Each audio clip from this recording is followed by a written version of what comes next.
Hello and welcome. My name is Nicholas and this is Literally Graphic.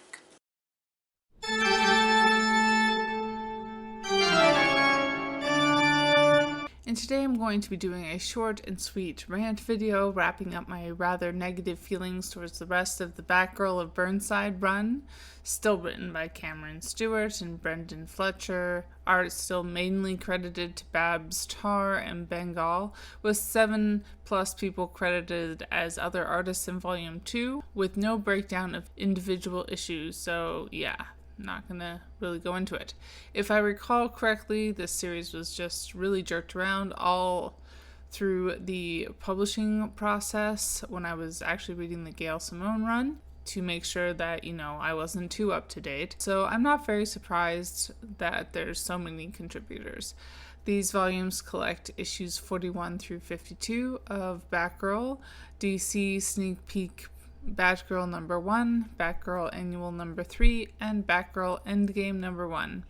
Both trades came out in 2016. Focusing in on the art first, it's definitely the aspect of this comic that makes more sense and appears to be done by persons who actually know what they are doing. Of all the things mixed up for this run, I don't actually mind things more bright and colorful.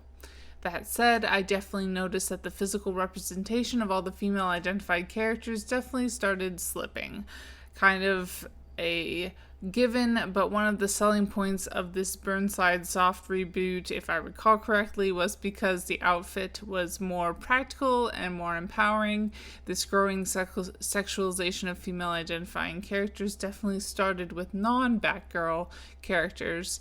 I mean, Black Canary is basically asking for it, right? Please note sarcasm. As I noted, there's a lot of artists involved in these issues, so I'm not sure who, if anyone, is to blame. It's apparently a vital part of the Batgirl franchise at this point. Looking at the plot side of things, a lot of stuff happens. I wasn't interested, so it was kind of hard to keep track of. That said, I still had some feels, so here we go.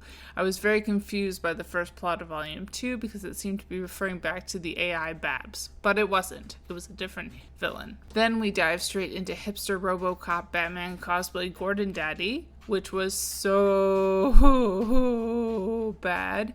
Not only does it add to the overall theme of Barbara just going along with all law enforcement, although at least her dad was supposed to be bringing her in, but also tacks on creepy father-daughter relationship nostalgia.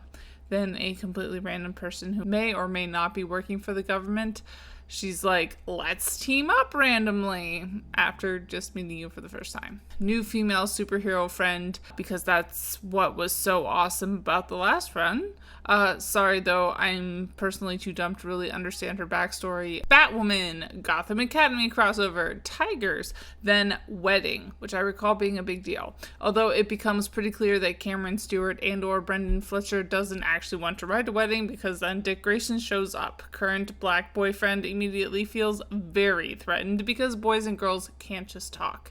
Gangs, darker color palette. We suddenly revisit Babs' memory problem because this has totally been set up ahead of time, right? Oh no, Black Canary is nowhere to be found, but not really. Although we don't really resolve this plotline, she will just reappear with no comment. Babs and Fox start their own ultimate energy company. Barbara has to leave again. Throughout, one of my biggest complaints is trying to figure out who knew that Babs was Batgirl and who didn't, with a majority, if not all, characters knowing both Batgirl and Babs as well as each other. As I mentioned in my initial thoughts review, this book definitely felt marketed to the quote-unquote females, so while there is quite a bit of diversity going on, it all felt very token. I guess it's a good thing that they brought in a wheelchair user after basically magically healing Babs.